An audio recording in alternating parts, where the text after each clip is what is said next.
እግዚአብሔር በትዳር አገለግላለሁ ካላችሁ ግቡና ራሳችሁን ጠብቁ። ግን ስትኖሩ ከመባከን ተጠበቁ። ምንም የማታፈሩበት ሜዳ ላይ አትሰማሩ። አንዳንድ ሰው ሰምታችሁ ታውቃላችሁ፣ ሚስቱን አንቺ እኮ ሕይወቴ ነሽ ይላል። ሕይወቴ ነሽ ሲላት አሁን አንቺ ክርስቶስ ነሽ ይላል። አሁን ግንባር ላይ 666 ብሎ የሚያጽፈው ለምን ይመስላችኋል? አይምሮህን ለኔ ምን በል ነው አስረክብ ማለት። በዚህ አሁን በመጣው በቴክኖሎጂ ዓለም በጣም ብዙ መተግበሪያዎች መጥተዋል አይደል? አፕሊኬሽንስ ያ ሁሉ በየጊዜው ክሬት የሚደረግ ለምን ይመስላችኋል? ዘንድሮ አንተ ከተሾምክ አንተን ታድንቀሃለች።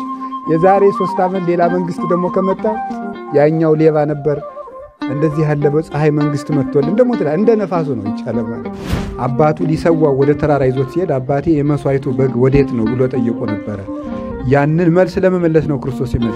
ያን መቅደስ ባያፈርስባቸው ኑሮ በግ እያረዱ መስዋዕት እየሰው እንደቀድሞ መስዋዕቱ አላለፈም እያሉ ይቀልዱ ነበር። ሐሳዊ መሲህ ግን አልመጣም። በዚህ እርግጠኛ እንድትሆኑ እፈልጋለሁ።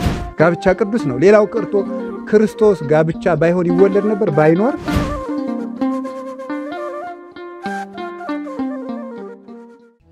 ባለን አጭር ጊዜ የምንማማረው ታንስሁ ንሁር እምዝየ በሚል ርዕስ ነው። በአማርኛ ሲተረጎም ተነሱ ከዚህ እንሂድ። በቅዱስ መጽሐፍ ያለ ቃል ነው። ዮሐንስ ወንጌል ምዕራፍ 14 ቁጥር 31 ላይ ያለ ቃል ነው። ቃሉን የተናገረው ጌታችን መድኃኒታችን ኢየሱስ ክርስቶስ ነው። ይህንን የተናገረው የጸሎት ሐሙስ ዕለት ማታ ዓርብ ሊሰቀል ሐሙስ ማታ ለደቀ መዛሙርቱ የተናገረው ኃይለ ቃል ነው።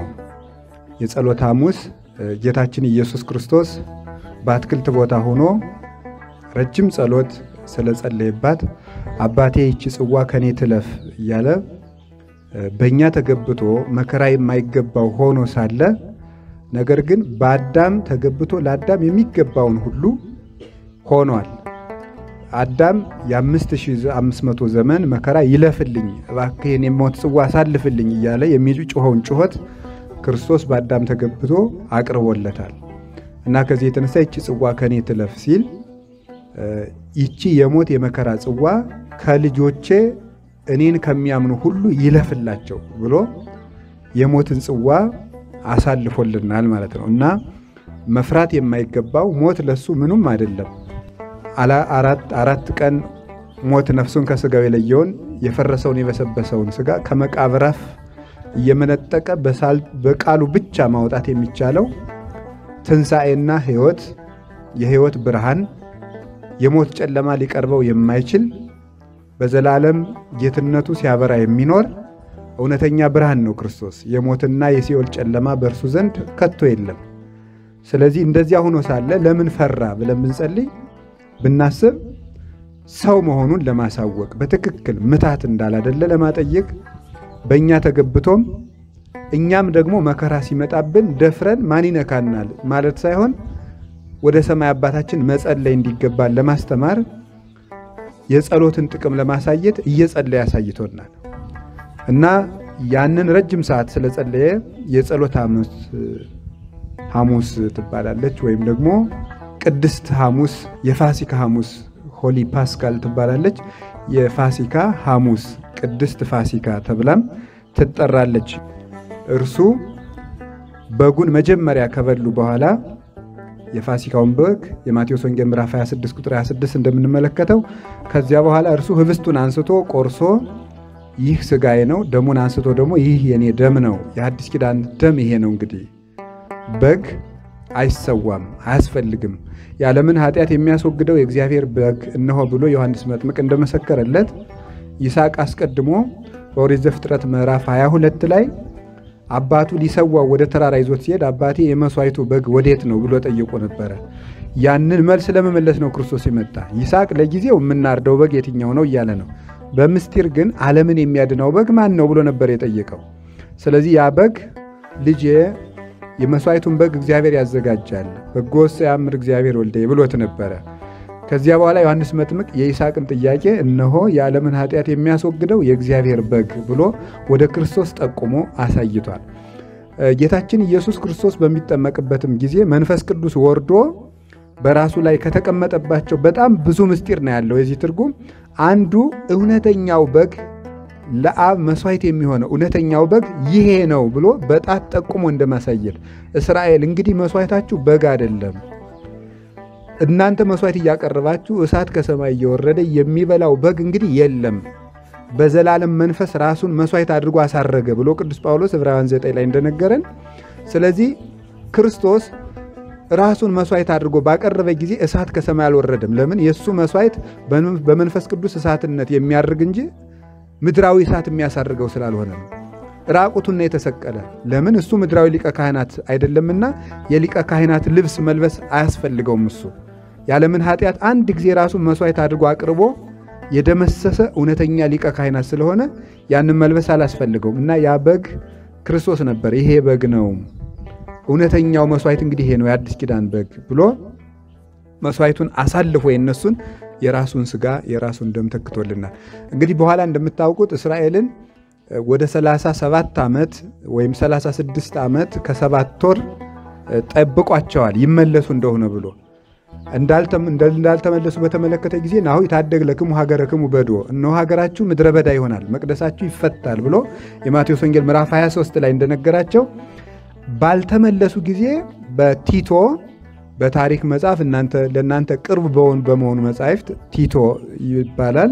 በእንግሊዘኛ ምንጮች ስታነቡት በእኛ በአማርኛ ሲተረጎም ጥጦስ የሚባለው ንጉሥ ሮማዊ ነው። እሱ ወታደሮቹን ልኮ መቅደሱን አፍርሶ እስራኤልንም ወደ ሮም በ70 ዓመተ ምህረት ማርኮ ወስዷቸዋል። ያን ያደረገበት እግዚአብሔር አንደኛ የደሙ በቀል ነው። ደሙ እንኳን በእኛ በልጅ ልጃችን ይሁን ብለው ቀልደው ነበር። የክርስቶስ ደም ደግሞ በከንቱ ፈሶ የሚቀር አይደለም። ሁለተኛ ያን መቅደስ ባያፈርስባቸው ኑሮ በግ እያረዱ መስዋዕት እየሰዉ እንደቀድሞው መስዋዕቱ አላለፈም እያሉ ይቀልዱ ነበረ። ስለዚህ መስዋዕታችሁ አልፏል፣ እንግዲህ እኔ መስዋዕት ትክክለኛው እኔ መስዋዕት እኔ ስለሆንኩ ከዚህ በኋላ በግ መሰዋት አትችሉም ማለትና መቅደሱን አፈረሰባቸው። ከዚያ በኋላ እንኳን ተመልሰው መቅደሱን የመስራት ሐሳብ እቅድ እንዳይኖራቸው በጣም ብዙ ዓመት ስንት ሊሆን ይችላል 1800 ዓመት አካባቢ እስራኤልን በዝሮት ያኖራቸው። በጀርመን በአውሮፓ ሲሰቃዩ ሂትለር እንደ ሳት ሲጠብሳቸው እንዲኖሩ አድርጓቸዋል። መጨረሻ ሁለተኛው የዓለም ጦርነት በኋላ ነው እንግዲህ ተሰብስበው አሁን 60 ዓመት ያልሞላው መንግስት ነው ያላቸው። አሁን መቅደሱን እንስራ እያሉ ይፋጃል። ሐሳዊ መሲህ ሲመጣ ግን መቅደስ ያቆማሉ። የሐሰቱ ክርስቶስ በመጣ ጊዜ መቅደስ ሰርቶ እውነተኛው እኔ ብሎ ሁሉን ክርስቶስ ያደረገውን ነገር ሁሉ እያስመሰለ ያደርጋል። አልመጣም ግን አይዟችሁ። ሐሳዊ መሲህ ሲመጣ እንደዚህ ብሎ አይደለም የሚመጣው። አሁን ሰው ሁሉ ማይክሮቺፕስ እሷን ራሱ አሁን ሰው የ666 የሰይጣኒዝም ነው እያለ ሰው አሁን መከራውን እያየ ነው። መንገድ ጠራጊ ሊሆን ይችላል። ሰዎቹ ያንን አቅደው ሰይጣንን እያመለኩ እያደረጉት ይችላል። ሐሳዊ መሲህ ግን አልመጣም። በዚህ እርግጠኛ እንድትሆኑ እፈልጋለሁ። ሐሳዊ መሲህ ሲመጣ በድብቅ በኮምፒውተር አደራጅቶ ምናምን አይደለም፣ ማይክሮቺፕስ በመቅበር አይደለም። በአማርኛ ነው የሚነግርህ። በአማርኛ ማለት በራስ በምታውቀው ቋንቋ ማለት ነው የሚነግርህ። ኦሮሞም ኮንክ በኦሮምኛ ከቻልክ ማለት ነው። ትግርኛ ምችል ከሆነ ትግርኛ፣ ሶማሊኛ፣ በቃ ሌላው ጀርመኒ በምትሰማው ቋንቋ እኔ ክርስቶስ ነኝ ታምናለህ አታምንም ብሎ ነግሮህ አዎ ካልክ እዚህ ላይ ይቀርጸዋል። ግንባርህ ላይ መጽሐፈ ምሳሌ ላይ እንደተጻፈ ልጄ ሆይ ከሁሉ አስቀድመ ምንህን ስጠኝ ነው ያለ እግዚአብሔር። ልብህን ስጠኝ ይላል። ልብ የሚባለው ነፍስ ነው። ነፍስ ናት ልብ የምትባለው። ስለዚህ ሰው የሚያስበው በዚህ ነው የሚያስበው፣ ግን የምታስበው ነፍስ ናት። አሁን አንዳንድ ጊዜ መቼስ እኔ ሳይንስ ብዙ አልሄድኩበትም ሳይሆን አልተማርኩም፣ እናንተ ታስረዱኛላችሁ። ግን አሁን አንዳንድ ጊዜ ያስቀኛል። ሰው የሚያስበው ብሬኑ ነው እንጂ ነፍስ አታስብም። ነፍስ የሚባል ነገር የለም እያሉና ነው ሰዎች። ሰው ታዲያ ብሬን ሰውየው ከሞተ በኋላ ለምንድን ነው ያስበው? ያስባል? ማሰብ ይችላል? አያስብም። ምክንያቱም ለማሰብ ደም ያስፈልገዋል። ሰው እንደሞተ ወዲያው የደም ዝውውር ይቆማል። ለምንድን ነው የሚቆመው? ይሄ ሰው የሚያስበው በዚህ አይደለም፣ በነፍሱ ነው የሚያስበው። ግን ነፍስ ሐሳቧን የምታዘጋጅበት ቦታዋ ይሄ ነው።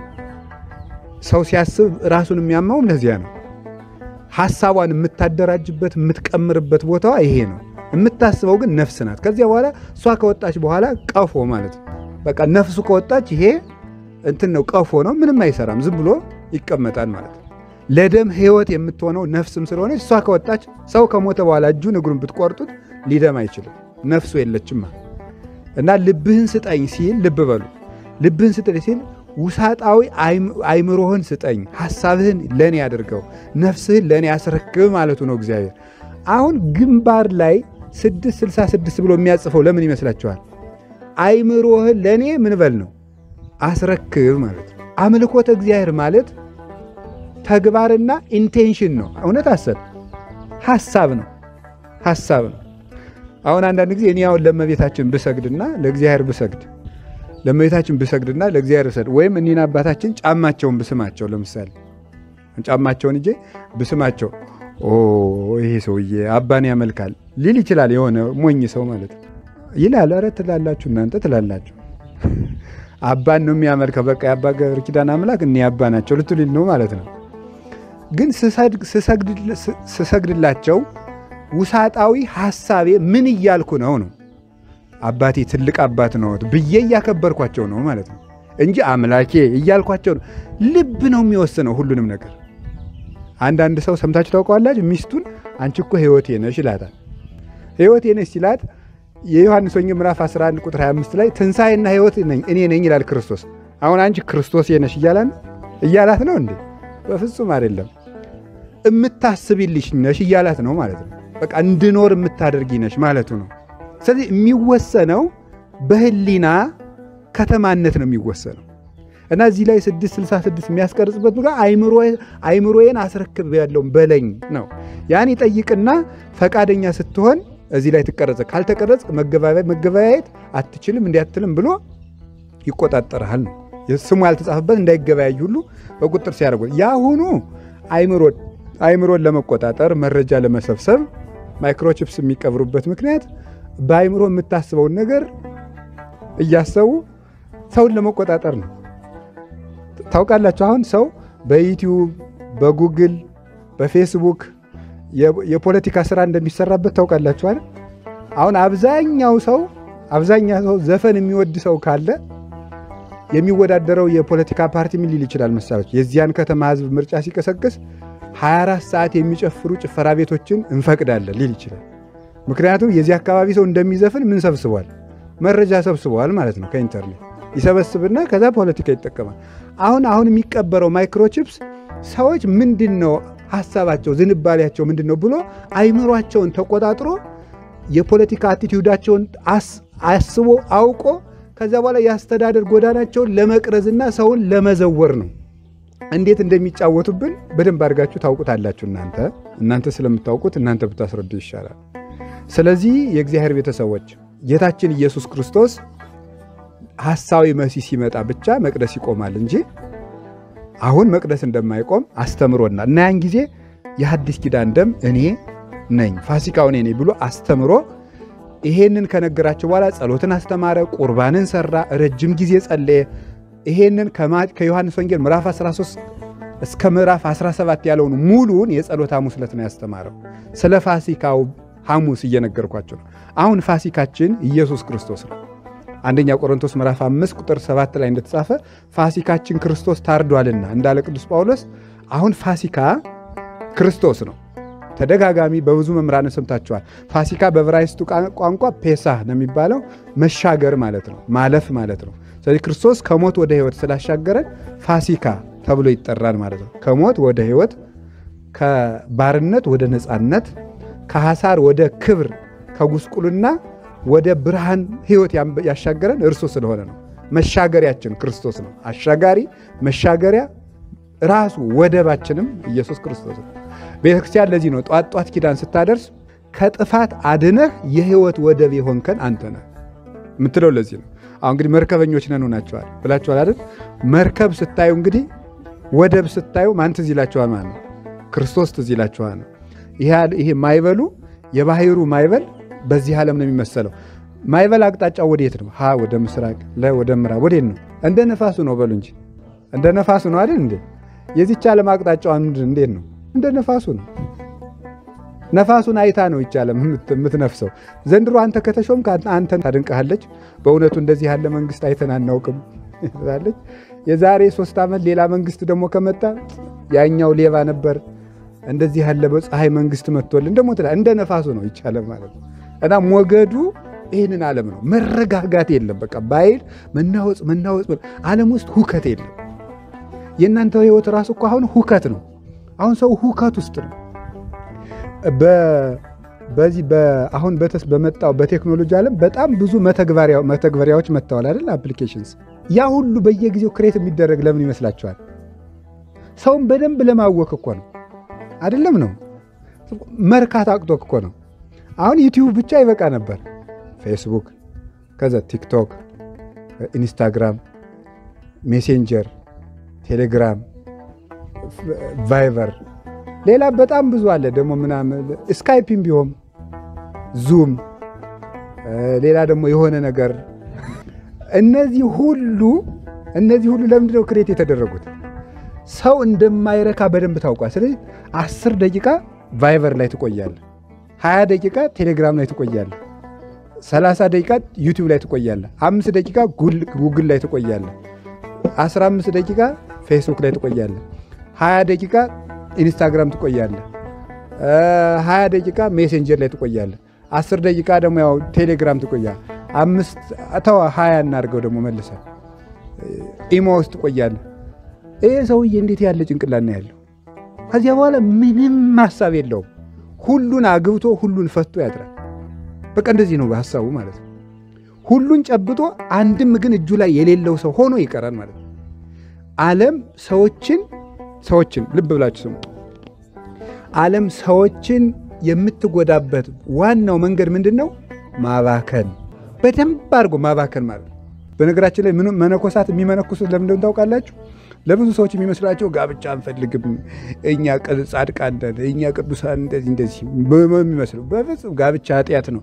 አልወጣንም።